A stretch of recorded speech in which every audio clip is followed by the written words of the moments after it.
Hello friends, आपके अपने B positive channel में आप सबका बहुत बहुत स्वागत है। जैसा कि आजकल आपने देखा होगा ज़्यादातर महिलाएं सी सेक्शन की तरफ जा रही हैं। तो ऐसा क्यों है, जबकि नेचर ने नॉर्मल डिलीवरी का प्रोसेस बना रखा है, फिर भी ज़्यादातर महिलाएं आपको सी सेक्शन की तरफ जाती हुई मिलेंगी।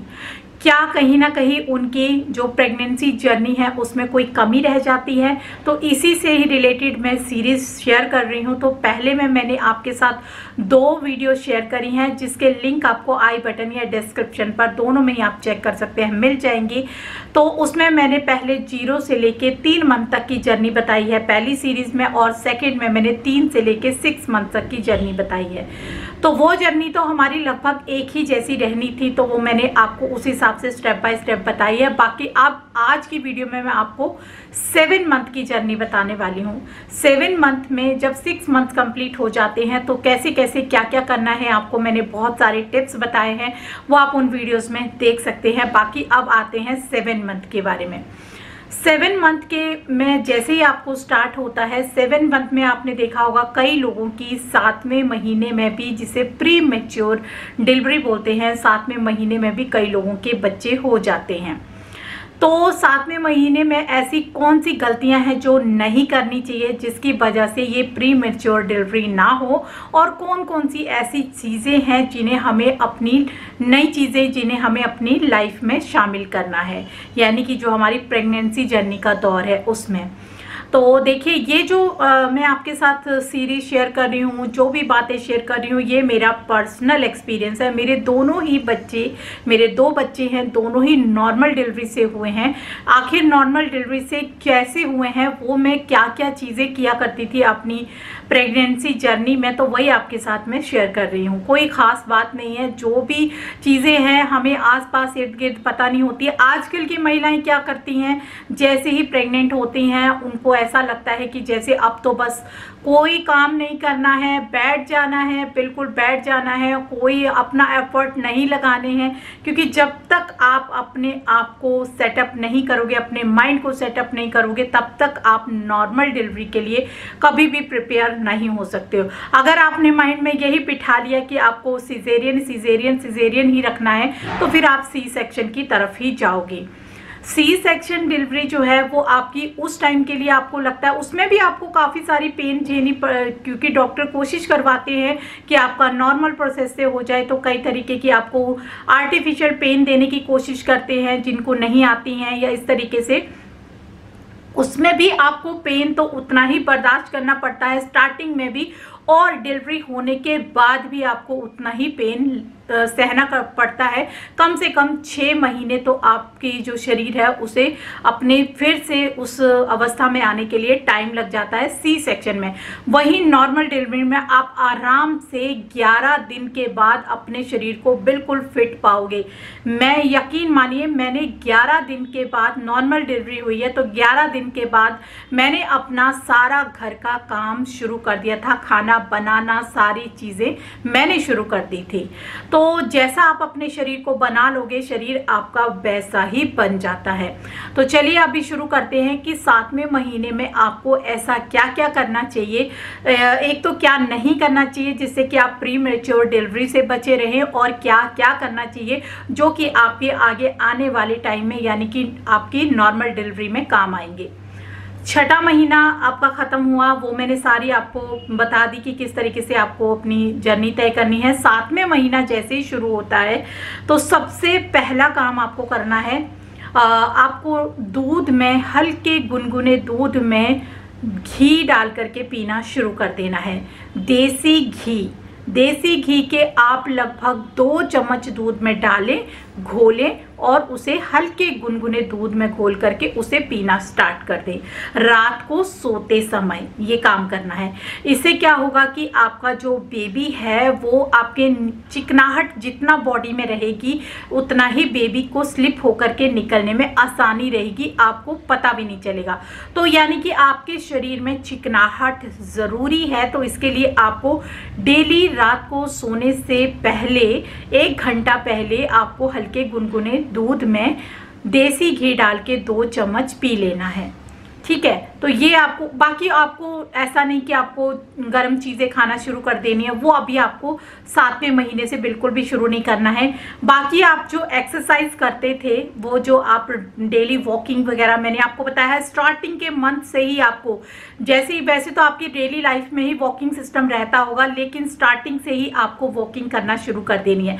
जैसे ही पता चलता है कि आप प्रेग्नेंट हैं तो आपने अपना वॉकिंग शेड्यूल, तो स्टार्टिंग में आपको आधा घंटा करना है, उसके बाद चौथे महीने से आपको 45 मिनट आप वॉकिंग करते रहें। वॉकिंग जितनी फ्लेक्सिबिलिटी बॉडी में रहेगी उतनी ही आपकी नॉर्मल डिलीवरी के चांसेस रहते ही रहते हैं। ये मोस्ट इम्पॉर्टेंट है, आपको वॉकिंग करनी है और आपको ज़्यादा देर सोए नहीं रहना है। अगर हाँ, मैंने आपको बताया है जैसे कोई अस्वस्थ महिला है जिसके जो प्रेग्नेंट है वो अपनी बॉडी को नहीं सेट कर पा रही है, नहीं मैनेज कर पा रही है, डॉक्टर ने प्रॉपरली बेड रेस्ट बता रखा है, उस कंडीशन में आप अपने हिसाब से भाई डॉक्टर की सलाह लें और अपने हिसाब से करें। लेकिन जो एक स्वस्थ महिला है उसी के लिए है ये वाली जो जर्नी है।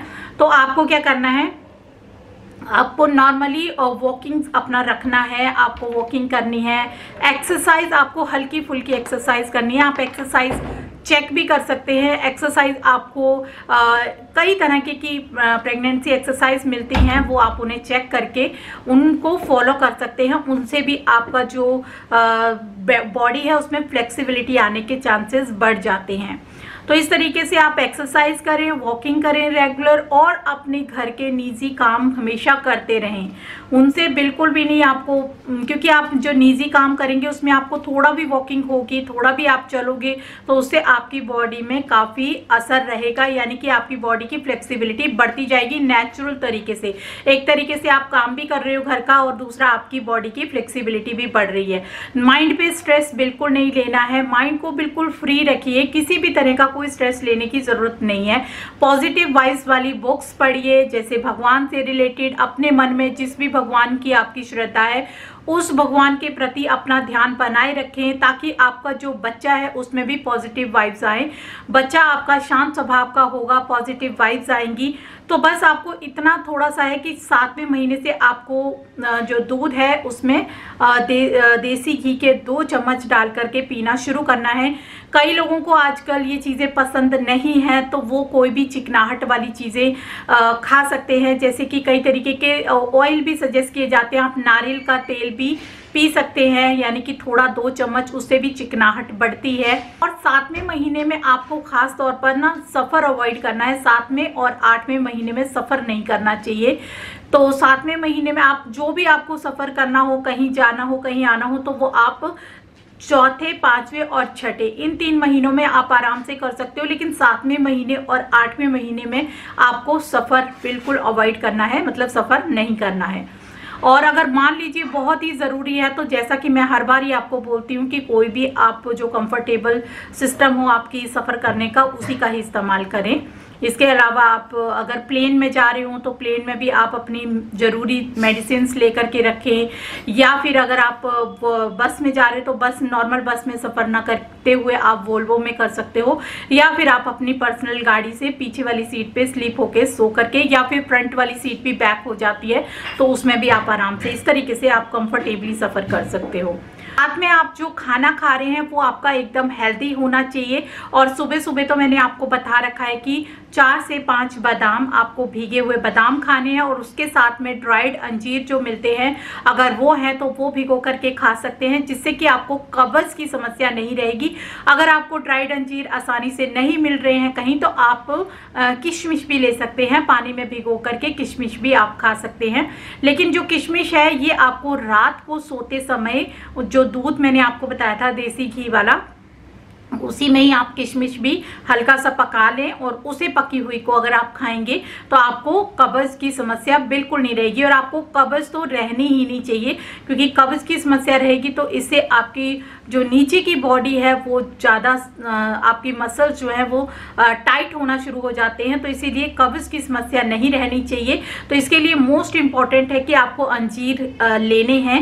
और अगर आपको नारियल पानी मिलता है तो आप सुबह सुबह खाली पेट नारियल पानी भी पी सकते हैं। नारियल पानी पीने के बाद आप भीगे हुए बादाम और साथ में जो आपको मैंने ड्राइड अंजीर बताए वो खाइए।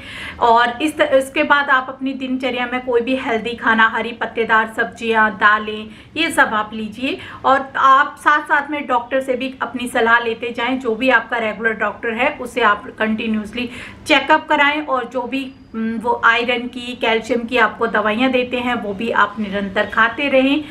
और आपकी बॉडी में अपने आप ही समझ में आ जाता है। मैं आपको यकीन मानो, मैं आपको बताऊं तो मुझे भी डॉक्टर आयरन और कैल्शियम की बहुत सारी ऐसी मेडिसिन मतलब दिया करते थे।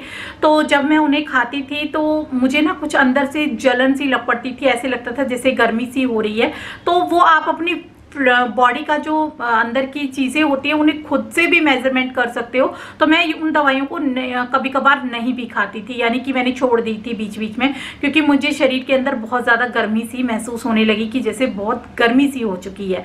तो वो आप अपनी बॉडी के हिसाब से मेजरमेंट, ऐसा नहीं कि किसी ने बोला है तो वो काम करते ही रहो, जबकि आपकी बॉडी वो चीज़ों को एक्सेप्ट नहीं कर रही है फिर भी आप करते रहो। तो ऐसा बिल्कुल नहीं करना है। आपकी बॉडी खुद बताती है आपको कि आपको उस बॉडी को किस चीज़ की ज़रूरत है। अगर जैसे मैंने आपको बताया कि मैं जब वो कैल्शियम और आयरन की टैबलेट्स खाती थी तो मुझे ना कुछ अंदर से अजीब सी उबकाई सी आने लग पड़ती थी, अजीब सा लगने लगता था, तो मैंने छोड़ दी थी, क्योंकि मेरी बॉडी में उतना था कि मैं अपने आप को ही या अपने बच्चे को दे सकती थी, तो मुझे ज़रूरत नहीं थी। तो ऐसे ऐसे करके आप अपनी बॉडी का ना खुद भी हिसाब, या बॉडी अपने आप ही मेज़र कर लेती है कि उसे किन किन चीज़ों की ज़रूरत है। और आप हेल्दी खाइए, स्वस्थ रहिए, अपना एनवायरनमेंट साफ सुथरा रखिए, पॉजिटिव माइंड रखिए, इस तरीके से आप पॉजिटिव रहिए। और उम्मीद करती हूँ कि आपकी ये जो 7वें महीने की जर्नी है वो बहुत ही अच्छे तरीके से, हेल्दी तरीके से बीतेगी। और अगर आपको ये वीडियो पसंद आई हो तो वीडियो को लाइक शेयर करना भूलिएगा नहीं। और आपको इस वीडियो में क्या चीज़ ऐसी सीखने को नहीं मिली तो मेरे साथ कमेंट में ज़रूर शेयर करिएगा। और आपको मेरे अलावा आपको किस चीज़ों का नॉलेज है जो कि आपको जानकारी है तो आप मेरे साथ ज़रूर शेयर करिएगा कमेंट में, क्योंकि जानकारी एक दूसरे के साथ बांटने से बढ़ती ही है। और वीडियो पसंद आए तो शेयर करिएगा। और आपने आसपास जहाँ भी आपके आसपास के जो भी आपकी फैमिली फ्रेंड्स हैं या गर्भवती महिलाएं हैं, इस तरीके से आप उन्हें ज़रूर शेयर करें ताकि इस वीडियो के ज़रिए उन्हें मदद मिल सके नॉर्मल डिलीवरी के लिए। और मिलते हैं फिर नेक्स्ट नई वीडियो के साथ, तब तक के लिए बाय बाय।